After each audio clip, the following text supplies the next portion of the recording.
Welcome back to the English Boys. The show where we discuss all things literature. I'm Samuel. And I'm Louis, and thank you for tuning in. Great. Hi, Louis. Hi, Samuel. How are you? Doing very well.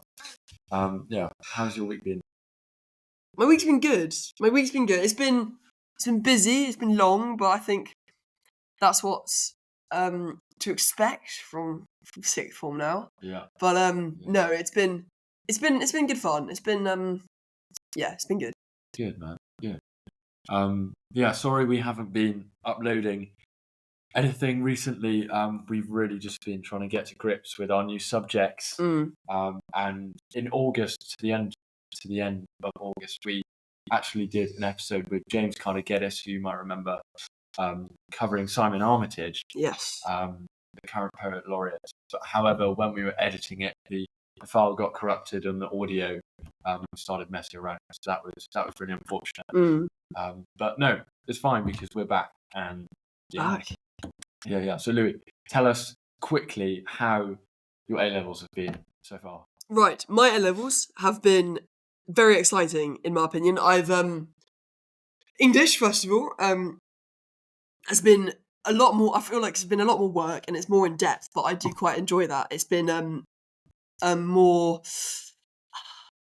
intimate with the teachers. You know, it's been deeper themes and meanings of the books, and overall, I just found that really interesting and fun as a class. I also do drama, and I'm enjoying that at the moment because we're also looking at a lot of plays, so it's quite similar to English, just talking about what's happening with them and acting out different bits. And yeah, I've been finding that really good. What else do I do? Classiv, yep, I have always loved Classiv, and at the moment, I'd say it's quite similar to GCSE, but ultimately, it's such fun, and I'm looking forward to seeing that, continue and see where that leads. But yeah, so what about you? Yeah. So English, history, politics. English has been really awesome. Like Louis said, we're doing Tess of the D'Urbervilles and Hamlet. Louis and I both read Tess of the D'Urbervilles over the summer, which is really, really handy because we've come into the term knowing exactly what we're looking for in terms of themes, in terms of plot twists and motifs, etc. So that's been really awesome. And Hamlet, I have really enjoyed. I've loved the dramatic tragedy, revenge tragedy that Hamlet is, that Shakespeare wrote.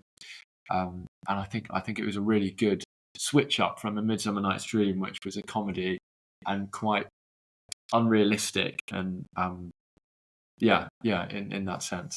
Whereas Hamlet has been really, really gritty, quite brutal, and I've really loved exploring that. Politics has been great. Lots of essays and getting to grips with some new political keywords and terminology. And then history, I've been doing the Tudors and American history from the Second World War until the 80s, and that has been awesome. I really love that.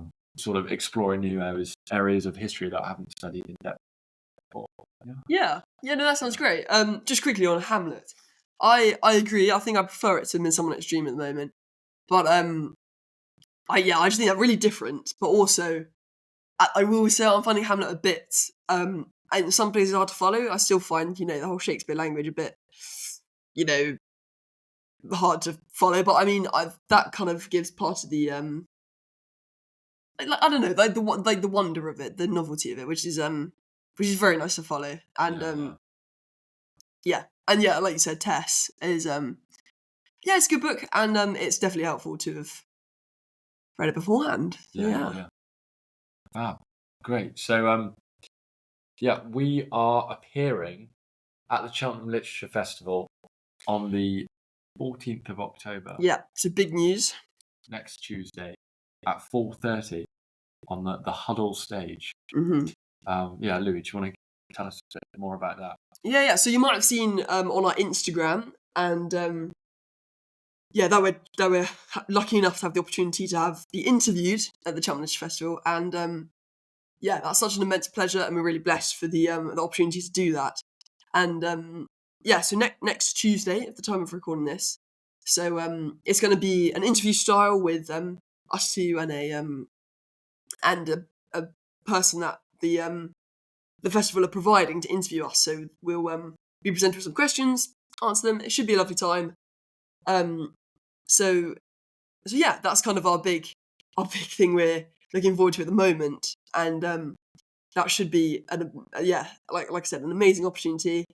Yeah. And yeah, just kind of like Yeah. No, it's really incredible, and yeah, what an opportunity, like Louis said. But yeah, no, if you can come along, if you're from the local area, please do. Yeah, all the details are on our Instagram, or as you've just heard on the podcast, so replay that if you didn't quite catch it. Yeah, it should be a really really good event, and yeah, so please come along. And free of charge as well. So you rock up. Is it Huddle Stage? I think it is. Yes. Yeah. Exactly. Mm. Yeah, brilliant. Cool. So, yeah, Louis, what do you think would be a great result in terms of reaping the opportunity of the Cheltenham Literature Festival appearance? Yeah, that's a good question. I think. Well, yeah, I don't know. I think make the most of. I think just generally make the most of the opportunity, because it could be a once in a life opportunity. Get out there and kind of like one of the reasons we were approached was it's the idea of young people in the Cheltenham area who have an interest in books. So I think kind of, I guess you could say like spreading the how can I word this? Just spreading the idea of literature and books, hopefully making people feel inspired by it. And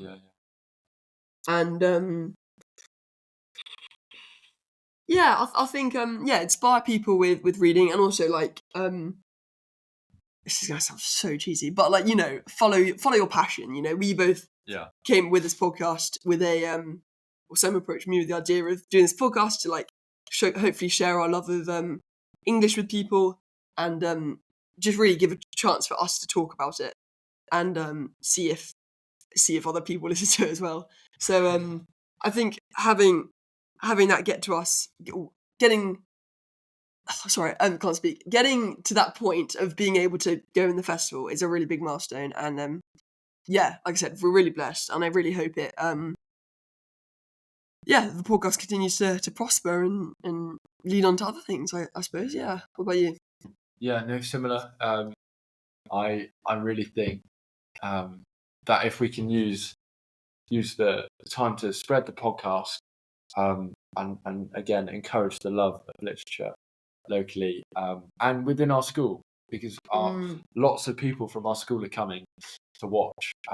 There's quite a queue of people that want to come, so that would be awesome to share more about that. And literature is great because it's not just your fiction, your classics. Like, I really love reading non-fiction, as sort of counter stereotypical that might be in terms of when you think of literature, you think of plays and famous fiction. Literature's about anything you read, really, and what inspires you. So for example, I'm reading The War of Wars by Robert Harvey, which is a detailed account of Europe, the whole of Europe during from the French Revolution all the way up until 1815, after the Battle of Waterloo. And that's great because you can see like elements of literary skills in there, the way that the historians gather the information and then deliver it in a way that's understandable to read, that's fun to read. I think going back to the Lit Fest, being able to spread some information and love for literature would be awesome. And hopefully raise some more awareness about Great Ormond Street as well. No, I mean, that would be like, we haven't talked about it too much on the podcast, but our kind of hope, and through the podcast we hope to kind of bring some awareness. We still have our buy us a coffee fund that will go straight to Great Ormond Street Hospital. So and hopefully in the future we will do more with them and just try raise more awareness. So I think the interview might be a good opportunity to just maybe even say a little bit about it and just generally raise awareness through word of mouth and things. Yeah. Brilliant. So we will. I'm thinking we could, if there's opportunity we could film the interview, get someone to film it and then put it on the podcast. That'd be great. So if we can manage to do that, we will, and that will come out middle of next week then. But until then, we will do a podcast later in the week on Hamlet. Yes. Focusing on the first act particularly, as we really, really loved what we've covered so far. And Act 1 we know really well. We've studied that thoroughly so far. So that should be coming out later this week. And we're hoping to kind of get back into the groove of filming. I know we're a bit irregular with our posting schedule, but I think just doing this now, it's really nice to be back in the swing of things, doing it again. So so Hamlet will be the next one, Hamlet Act 1, and then after that probably hopefully a recording of our interview at Cheltenham. So brilliant, cool guys. So please come along if you can. School people, people in the local area, family members, anyone, just turn up. All the details are on our Instagram or on the podcast you have been listening to. So thank you very much, and we will see you soon. Yes, see you soon, guys. Thank you for listening.